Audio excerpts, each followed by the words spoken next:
Alright, so today I'm going to show you how to create events inside of Google Calendar. Once I'm logged into my Google account, these three dots, it's actually 9 dots, at the top by my username become my best friend. And that's where I jump between Gmail, my Drive, Classroom, going into just Docs, Sheets, or Slides, and Calendar. So making sure that we're in the Calendar section brings us back to that main what you were just looking at before.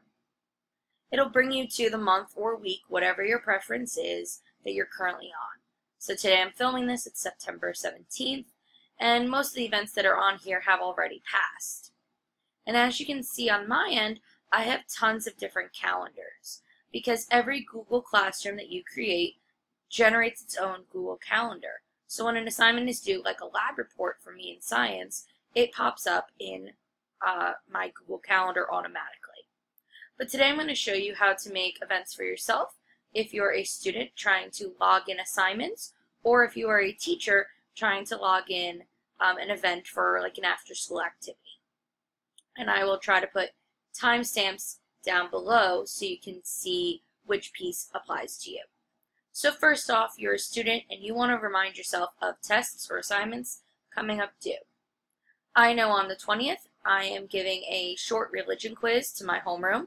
So if I'm someone in 521, for example, I might want to just click inside the 20th box and write, Our Father, click quiz, Fisher. Because I do have Mrs. Fisher for homeroom if I'm in 521. My name pops up here because that's myself, my personal Mrs. Fisher calendar. But I could plug it into any of the other calendars that I might have. So this is for religion for 2019, 2020, and I need to make sure I find the right calendar, which is going to take a while because I have so many.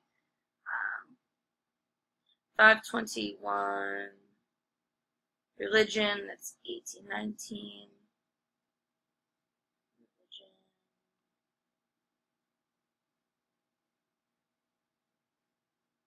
Alright, well, it would be somewhere, so I'm just going to leave it right now as just under my personal name, but I could put it under religion, or I'll do religion template for right now.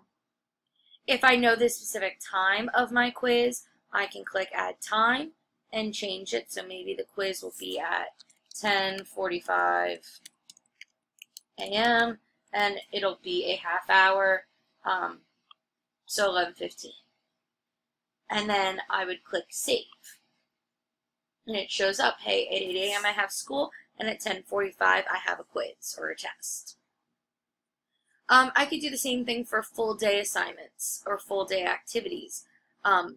So in October, on the 23rd, we have no school. So I want to write that down. I'm going to click inside of the 23rd box, and I will write no school. And I'm excited about that. I'm not going to click and add time. If I do that, it's not going to show up with the big block of time. So I would just click Save, and now there's a purple block that says no school. And I now know on the 23rd, I have no school that day. I don't have to worry about anything else. I can always click on an event to delete it, edit, or share it with people. So since there is no school that day, I'm going to delete that event. And then there's some other things popping up like, oh, I have a calendar for the Makerspace that the health class is in there, or, you know, another class is using Makerspace for something, our cardboard challenge, whatever it is that we're doing. So that's a couple of different ways you can use calendars as a student. As a teacher, I want to plug in some after-school activities or events that are popping up for me that I want other teachers to be aware of so that they know, or maybe we're sharing a room and they know that that room is booked.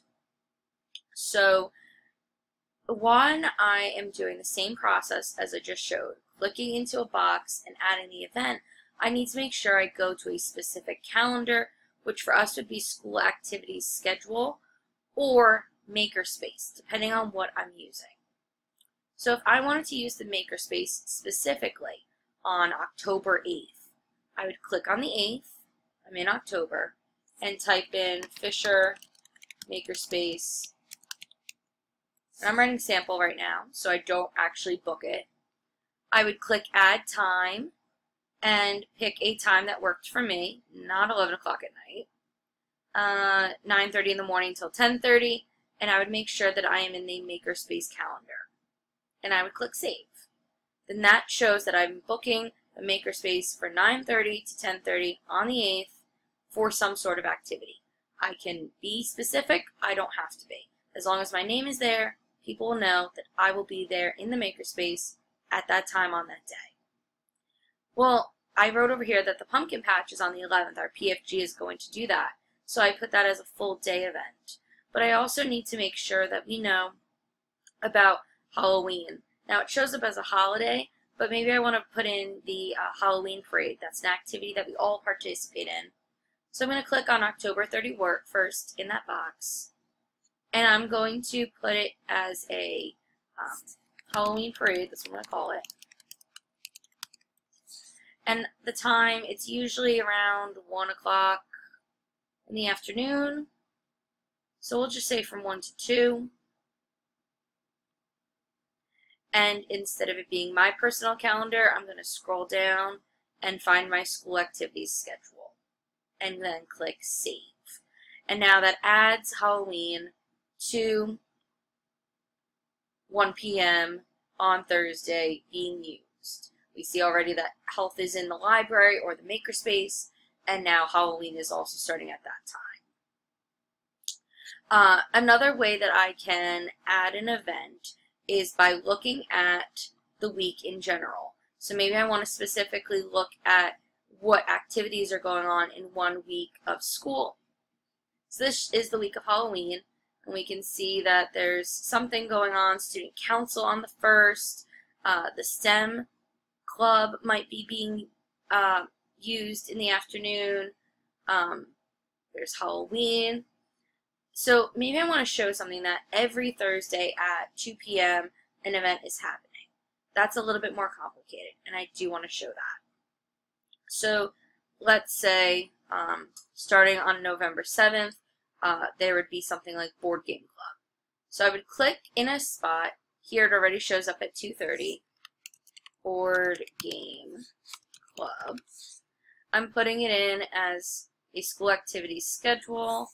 I might write the teacher's name of who's in charge. And it's not just on November 7th, it's every Thursday or every other Thursday. So if I click more options, I can go and make it a repeating event. And I can do this for academics as well, but specifically for club events, it's important to have a repeating event if it repeats weekly or frequently. So let's just say it was not weekly, it was every other week. I can go to custom, and every 2 weeks on Thursdays, and it would end on June 4th because school ends a week later. And then I would click Save. And now, November 7th, there's board game. 14th, there's not. And now it pops up again on the 21st, not on the 28th. Pops up on the 5th of December. And it goes every 2 weeks, automatically plugged in for me. I don't have to sit there and plug in every single week or every other week's worth of activities. I can also look at a day view or the year, but I like looking at the month the best for now, and then I use the week as well. So I could do the same thing if I had a spelling test or my homeroom has a weekly letter. So let me just show that one more time for the academics. I click in the box, I create my title, weekly letter due. It is for my LA class, so I'm actually going to try to put it in that classroom. More options. It repeats weekly on Tuesdays. And I'm going to go back to custom because it would end on June 9th.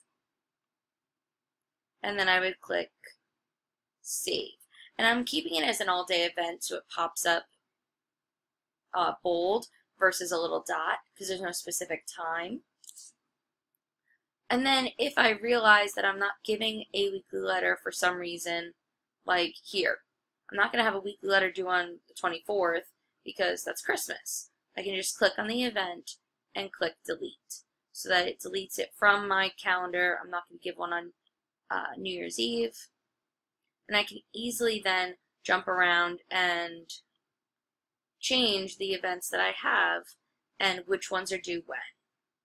So that was just a quick tutorial on using Google Calendar for either academic activities and events or teacher school related events. And as a student you can use it as well to show I have a play practice, I have soccer. You can use it in those two ways specifically through our SJA Google accounts. Alright, bye guys.